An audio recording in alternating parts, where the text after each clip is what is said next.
iluministas, mudando as ideias dentro da política, filosofia, uma revolução, mostrando que a razão não é religião, é prestar atenção, é tirar conclusão do que é ou não, buscando sempre um sim ou não.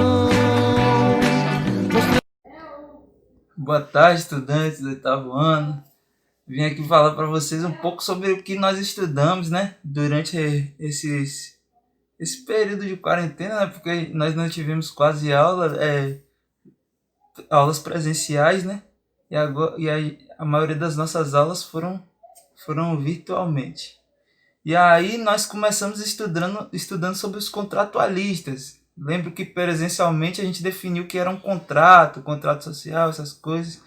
E aí nós falamos um pouco sobre Thomas Hobbes, que é aquele cara que acreditava no absolutismo, né? Defendia a ideia de um absolutismo, e que ele acreditava que o homem ele era mau, então ele precisava de um Estado para controlá-lo. E outro filósofo, esse filósofo era em inglês, né? E aí nós temos outro filósofo, que é o John Locke, também, que ele acreditava o contrário. Ele acreditava que o Estado ele tinha que intervir ali quando tivesse necessidade. Ele acreditava na liberdade. É tanto que ele é o pai do liberalismo. E aí ele era aquele cara que acreditava que o homem ele era uma tábula rasa. O pai do empirismo também. Ele acreditava que o conhecimento ele vinha através das experiências. E nós estudamos também outro contratualista, são os principais, né, esses três, o Jean-Jacques Rousseau, que ele acreditava que o homem nascia bom, mas a sociedade o corrompia, que a partir do momento que um cara chegou e instituiu aquela ideia de propriedade privada, porque ninguém era dono de nada, o homem era livre, né, e ele era bom, mas quando um cara instituiu que existia propriedade privada, ele começou ali a ideia de algo individual. E aí essa ideia de que a sociedade corrompe o homem, né? Mas o Estado, para Rousseau, ele deve ser governado pelo povo, né? O povo escolhe um representante que deve fazer tudo para o povo ali. Então eu percebi no texto de vocês que vocês compreenderam essas ideias. Depois nós estudamos um movimento chamado Iluminismo, que o Jean-Jacques Rousseau ele está ali, e o Locke ele é o precursor, ele é um pensador ali antes do Iluminismo, mas que tem umas ideias já que batem ali. E o Iluminismo ele vai contra esse antigo regime, né? Ele acredita que o homem ele deve ter a razão, isso é essencial para o homem, essa razão. O homem deve ser racional.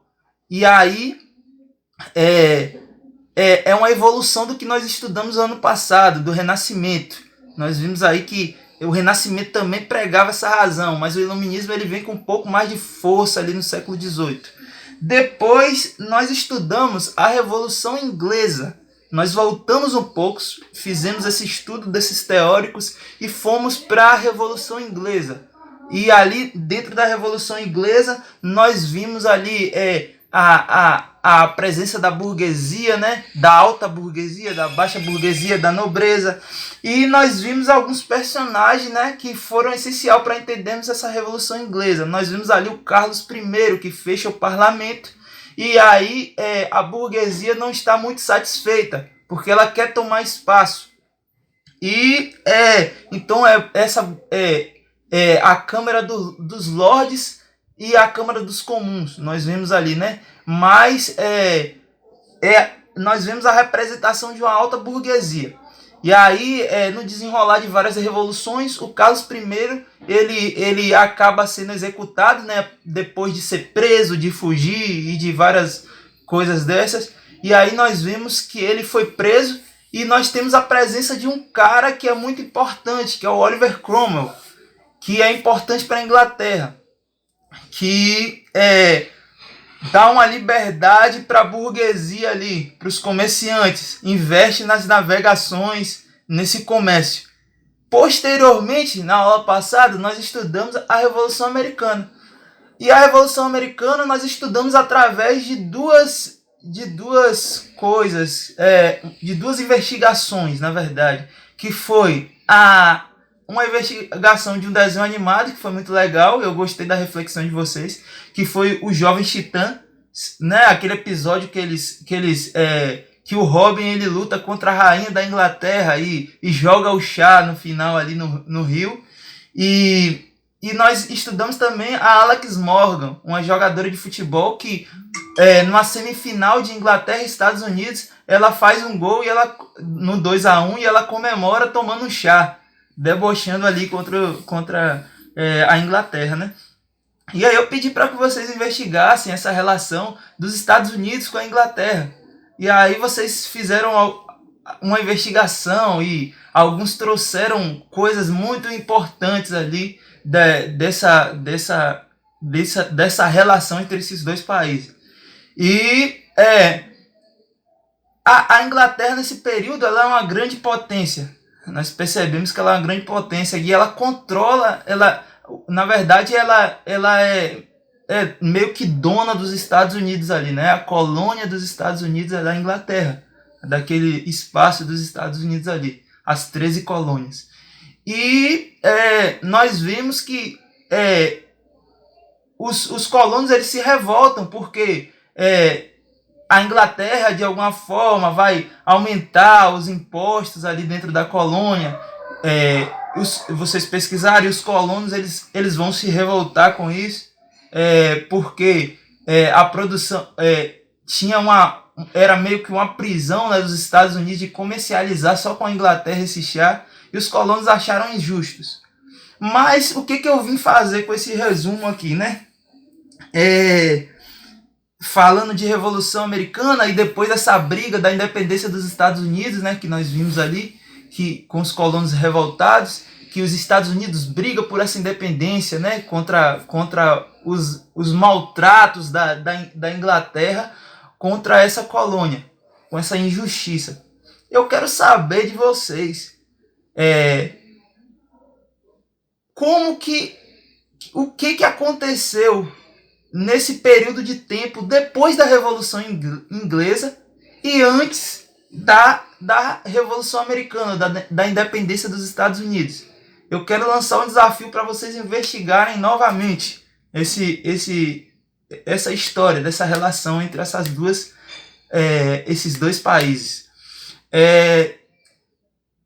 Nós vimos ali no final da Revolução Inglesa que o Oliver Cromwell ele investe nessa navegação. Então ele dá mais liberdade para os comerciantes, né? Para essa liberdade de vender, essa liberdade de comercializar. O que fez essa Inglaterra se tornar essa grande potência? Nós sabemos que o Oliver Cromwell ele é muito importante por causa dessa comercialização. Mas qual é o evento que acontece nesse período? Durante esse período, nessa lacuna aí que foi deixada por nós. Porque nós estudamos a Revolução Inglesa e já fomos estudar a Revolução Americana ou a independência dos Estados Unidos. E vendo já essa Inglaterra como uma grande potência que controla os Estados Unidos e que uma colega de vocês percebeu e foi muito interessante, a Yasmin, sobre a comercialização do chá, aquela companhia das Índias ali que a Inglaterra tinha. Mas o que fez a Inglaterra ficar tão potente assim? O que fez ela comercializar tanto? Nós sabemos que o Oliver Cromwell tem a ver com isso, mas qual é o evento depois disso que tem na Inglaterra que é muito importante? Alguns de vocês trouxeram no texto de vocês, mas agora eu quero saber de forma mais objetiva, concentrado nesse evento. E ali nós também sabemos de uma dor de cotovelo entre França e Inglaterra, né? Que a França apoia a Revolução norte-americana. Por que, que a França apoia essa Revolução Americana?